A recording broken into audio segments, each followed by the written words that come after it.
ఇక్కడ రోమీయులకు రాసి చెప్తున్నాడు, అల్లరితో కూడిన ఆటపాటలైనను మత్తైనను. చాలామంది మరి ఈ డ్రగ్స్కి, ఈ ఆల్కహాల్కి, వీటికి అడిక్ట్ అయిపోయి అదే మత్తులో అలాగుండిపోతారు.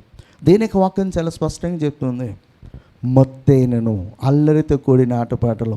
సినిమా థియేటర్స్కి వెళ్ళి మనము మన హీరోయిన్ వస్తున్నప్పుడు పేపర్లు చింపేసి ఇలా ఎగరేసి డ్యాన్స్ లీడర్ ఇలాంటి మనకి వద్దని చెప్తుంది అనేక వాక్యం. హల్లెలూయా.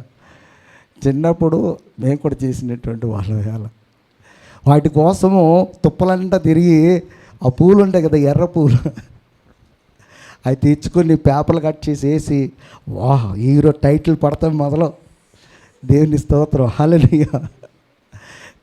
సో ఇవన్నీ కూడా ఎవరు చేస్తారంటే దేవుని ఎరుగక మునుపు ఈ లోకస్తులు చేసే మనకి వద్దని చెప్తున్నాడు. అల్లరితో కూడిన ఆటపాటలైనను మత్తైనను లేకయు, కామ విలాసములైనను పోకిరి చేష్టలైన లేకయు, కలహమైనను మత్సరమైనను లేకయు, పకటి యందు నడుచుకున్నట్టుగా మర్యాదగా నడుచుకోవాలన్నమాట. హల్లెలూయా. హల్లెలూయా. మన యొక్క మరి నడవడిని బట్టే అనేకులు రాబట్టబడాలన్నమాట. హల్లెలూయా.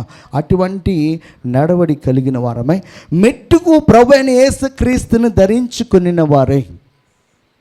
ఎవరిని ధరించుకోవాలి? యేసును.